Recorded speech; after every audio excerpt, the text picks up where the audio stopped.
In this video, we will discuss the glomerular diseases.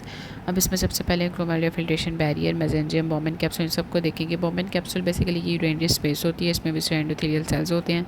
इसमें क्या होता है, पोडोसाइट्स होते हैं विद अ फिट प्रोसेस और फूड प्रोसेसेस और पेराइटल एपिथेलियल होती है। मेसेंजियम के अंदर मेसेंजियल सेल्स होते हैं, मैट्रिक्स होता है, और ये मेसेंजियम बेसिकली स्पॉटिंग सेल्स। अगर आप इसको देखो, इसमें एंडोथेलियम है, उसके अंदर फेनेस्ट्रियस बने हुए हैं, फिर ग्लोमेरुलर बेसमेंट मेम्ब्रेन है जो कि नेगेटिवली चार्ज होती है, ठीक है, और ये प्रिवेंट करती है filtration of the charge particles. उसके बाद आ जाती हैं विसरल पेराइटल लेयर है, विसरल लेयर के अंदर जो है वो पोडोसाइट्स होते हैं, फिर पेराइटल लेयर आ जाती है, ठीक है, और ये बॉमन कैप्सूल है, बॉमन वाली स्पेस है। उसके बाद ग्लोमेरुलर मेम्ब्रेन जो है वो बेसिकली बनी होती है कोलेजन टाइप 4 से, और विसरल के अंदर पोडोसाइट्स होते हैं। Glomerular disease now will discuss the nephrotic and nephritic. Nephrotic के अंदर क्या होता है कि परमेबिलिटी बढ़ जाती है, इसमें प्रोटीन यूरिया आता है, हाइपोअल्बुमिनीमिया से प्रेजेंट करेगा, हाइपोग्लोबुलिनीमिया होगा, हाइपरकोएगुलेबल स्टेप होती है, और इसके अलावा इसमें हाइपरलिपिडीमिया होता है, ठीक है, इसमें फैटी एसिड्स और फैटी कास्ट मिलते हैं। नेफ्रोटिक के अंदर नेफ्रीटिक के अंदर क्या होगा, इन्फ्लेमेशन हो जाएगी ग्लोमेरुलस की, इसमें हाइपर सेलुलर इन्फ्लेम ग्लोमेरुलस मिलेगा, इसको आपने होप से याद रखना है। इसमें हाइपरटेंशन होगी, ओलिगूरिया होगा, इसके अलावा एजोटीमिया हो सकता है, ठीक है, हाइपरटेंशन हीमाचूरिया दोनों होते हैं। इसके अलावा प्रोटीन यूरिया होगा, ठीक है, इसमें लेस देन 3.5 होता है। इसके अलावा एडिमा होगा।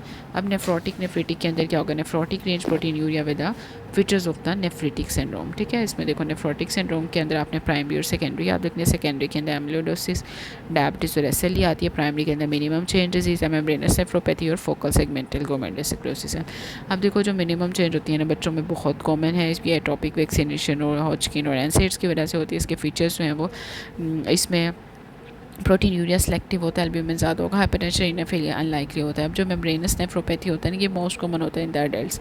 बच्चों में है तो मिनिमम चेंज, बड़ों में है तो मेम्ब्रेनस नेफ्रोपैथी, ठीक है। ये इसमें इसकी एसोसिएशन है हेपेटाइटिस बी, सी, एसएलई, ठीक है, मलिग्नेंसी और ड्रग्स के साथ। और इसमें क्या होता है, नॉन सेलेक्टिव, उसमें सेलेक्टिव है, इसमें नॉन सेलेक्टिव प्रोटीन यूरिया होता है। इसमें हाइपरटेंशन डेवलप होती है, 30% of develop the renal failure. उसके बाद है फोकल सेगमेंटल ग्लोमेरुलोसिस, ये मोर कॉमन कहाँ पे होता है, इन द अफ्रीकन। इसमें एचआईवी, इसके अलावा सिकल सेल एनीमिया इसके साथ एसोसिएटेड होती है। इसमें फीचर्स जो आते हैं, ये नॉन सेलेक्टिव है, इसमें भी प्रोटीन यूरिया, ठीक है। इसके अंदर हाइपरटेंशन वेरी कॉमन होता है, 50% जो इसके अंदर रेनल फेलियर में भी जा सकते हैं, ठीक है। मेम्ब्रेनस नेफ्रोपैथी अडल्ट्स में होता है, इसके अंदर non selective protein urea, hypertension भी हो सकती है, 30% जो है वो रीनल फेलियर भी डेवलप कर सकते हैं। अगर लाइट माइक्रोस्कोपी पे देखें ना तो मिनिमम चेंज बिल्कुल नॉर्मल आएगी, लेकिन मेम्ब्रेनस नेफ्रोपैथी के अंदर आपको ग्लोमेरुलर वॉल थिकन मिलेगी, लेकिन फोकल सेगमेंटल के अंदर फोकल स्क्लेरोसिस होती है। अगर आप इलेक्ट्रॉन माइक्रोस्कोपी के अंदर देखो तो इसमें मिनिमम चेंज के अंदर क्या होता है, इफेसमेंट हो जाती है, लेकिन मेम्ब्रेनस नेफ्रोपैथी के अंदर आपको क्या मिलेंगे, मिनिमम के अंदर इफेसमेंट है। फूड प्रोसेस की मेम्ब्रेनस नेफ्रोपैथी के अंदर सब एंडोथेलियल डिपॉजिट्स होते हैं, डोमेन द स्पाइक पैटर्न और फोकल सेगमेंटल के अंदर इफेसमेंट होती है, ठीक है, और जो है इसके अंदर डीनर्वेशन हो जाएगी। अब इसमें देखो, अगर आप इम्यूनल फ्लोरोस्कोपी पे देखो, फ्लोरेसेंस पे, तो मिनिमम चेंज के अंदर आपको इम्यून डिपॉजिट जो है वो नहीं मिलेंगे, लेकिन मेम्ब्रेनस के अंदर मिलेंगे, फोकल सेगमेंटल में भी नहीं मिलते। मिनिमम चेंज के अंदर इफेसमेंट है। मेम्ब्रेनस नेफ्रोपैथी के अंदर सब एंडोथेलियल जो है वो डिपॉजिट्स हैं, डोमेन द शेप पैटर्न। अब इसमें रिस्पॉन्स जो है स्टेरॉइड से अच्छा रिस्पॉन्स आता है इसका, और मेम्ब्रेनस नेफ्रोपैथी जो है रिलेटिवली रेजिस्टेंट होता है टू द स्टेरॉइड, और फोकल सेगमेंटल भी रेजिस्टेंस होगा, ठीक है। अब इसमें जो एक्सीलेंट प्रोग्नोसिस है वो किसका है, मिनिमम चेंज का। Now will discuss the secondary nephrotic syndrome. इसके अंदर मैंने आपको बताया था डायबिटिक नेफ्रोपैथी है, एमिलोइडोसिस है। डायबिटिक नेफ्रोपैथी के अंदर जो इफेरेंट आर्टियोल होती है ना वो ज़्यादा इफेक्टेड होती है एज़ कम्पेयर टू एफरेंट, ठीक है। एस जो है वो इनहिबिट करेगा, ए आर बीज जो है वो यूज़ के ACE inhibitor A R Bs जो है वो यूज़ किए जाते हैं डायबिटिक नेफ्रोपैथी के लिए। इसका की फीचर ये क्या होता है, ये क्या करता है, बीपीएल को जो है वो थिकनेस कर देगा, ठीक है। इसके अलावा मेसेंजियल स्क्लेरोसिस हो जाएगी। इसमें काइमस्टाइल विल्सन नोड्यूल्स मिलते हैं, जिसे आप नोडोग्लोमेरुलोसिस भी कहते हैं। इसके अंदर ईओसिनोफिलिक होगा, इसके अलावा स्टेन पॉजिटिव होती है, मेसेंजियल थिकनिक पे नोड्यूल्स मिलेंगे। अगर आप स्क्रीनिंग और डायग्नोस्टिक सेट पे देखो तो नेफ्रोपैथी की इंडिकेटर्स क्या होते हैं, इसमें स्क्रीनिंग करते हैं for the micro albumin area, ठीक है। इसमें early minimum rupture for the albumin micro, अगर तो 300 है तक तो माइक्रो एल्ब्यूमिनीमिया कहेंगे, इससे ज़्यादा तो macroalbuminemia. Most important glomerular disease in the HIV जो है, एचआईवी के अंदर मोस्ट कॉमन फोकल सेगमेंटल है, ठीक है। 60 ईयर डायबिटिक है विद रीनल फेलियर है, तो इसके अंदर क्या फीचर होंगे, इसमें भी मैंने आपको ऊपर ही बताया था, ठीक है, कि मल्स्टेन विल्सन नोड्यूल्स मिलते हैं। ठीक हो गया। उसके बाद नेक्स्ट देखो screening indicator diagnostic for the diabetic neuropathy nephropathy sorry, इसमें स्क्रीनिंग करेंगे फॉर द माइक्रोएल्ब्यूमिन। सेकेंडरी के अंदर बीटा माइलोसिस में एमाइलॉइड डिपॉजिट्स बन जाते हैं in the different various organ. इसमें सॉल्युबल प्रोटीन जो है वो डिपॉजिट हो जाती है प्लेटलेट बीटा प्लेटेड शीट्स में, इसके प्राइमरी सेकेंडरी होते हैं। अब इसके अंदर देखो मल्टीपल माइलोमा है, किडनी जो है वो मोस्ट कॉमन इन्वॉल्व ऑर्गन होता है, ठीक है। एमाइलॉइड जो है वो मेसेंजर में डिपॉजिट हो जाती है। नेफ्रोटिक सिंड्रोम में अगर आपने एमाइलोइडोसिस की डायग्नोसिस के लिए आपने कहाँ से बायोप्सी लेनी होती है, रेक्टल बायोप्सी लेनी होती है। कॉन्गो रेड स्टेनिंग के अंदर आपको इसमें एपागिंग बिरफिंजस जो है under the polarise light. Okay, so now will discuss the nephritics and nephritic के अंदर आपने होप याद रखना है, hypertension, haematuria, oliguria, proteinuria और एडिमा। इसके अंदर मोस्ट कॉमन पोस्ट स्ट्रेप्टोकोकल है, रैपिडली प्रोग्रेसिव IgA और एल्पर्ट सिंड्रोम। पोस्ट स्ट्रेप्टोकोकल के अंदर मोस्ट कॉमन कॉज क्या होती है, पोस्ट इन्फेक्शन। इसके अंदर एटियोलॉजी क्या होती है, स्ट्रेप्टोकोकल इन्फेक्शन, स्ट्रेप्टोकोकल पायोजेंस है। इसका ऑनसेट जो है वो 2 to 3 वीक्स होता है आफ्टर द इन्फेक्शन। इसमें स्ट्रेप्टोकोकल एंटीजन जो है वो बाइंड करती है विद द ग्लोमेरुलर प्रोटीन्स, ठीक है। एंटीबॉडीज जो है वो अगेंस्ट एज एंटीजन बनती हैं और फिर इम्यून कॉम्प्लेक्सेस बन जाते हैं। इम्यून कॉम्प्लेक्सेस मेडिएटरी रिएक्शन से आप टाइप 3 भी कहते हो। इसमें इन्फ्लेमेशन होगी और डैमेज कर देगा किसे, ग्लोमेरुलस को। Okay, now will discuss the finding. इसमें आपको हीमाचूरिया, ओलिगोयूरिया, डी-रेंज एरिफ्टीज, एडिमा मिलेगा। और इसके अंदर अगर आप देखो इसमें मार्कर्स क्या होंगे, ASO टाइटर बड़ा होगा और anti-DNS। ये मैं आपको किसका बता रही हूँ, पोस्ट स्ट्रेप्टोकोकल के अंदर ASO टाइटर और anti-DNS दोनों ज़्यादा होते हैं।